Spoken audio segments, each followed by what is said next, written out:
আজকে অলিভিয়ার ভুড়ি ভোজে কী কী মেনু হয়েছে দেখো। সকালের ব্রেকফাস্ট হয়েছে আজকে এই যে গরম গরম রুটি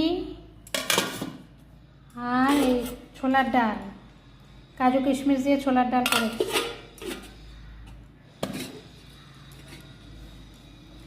আর দুপুরে হচ্ছে শশা স্যালাডে, তারপরে ভেন্ডি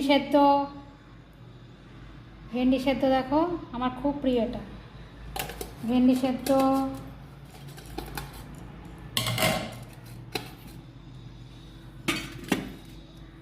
তারপর হচ্ছে আলু ভাজা, তারপর হচ্ছে এটা ভাত, গরম গরম ধোয়া ওঠা ভাত,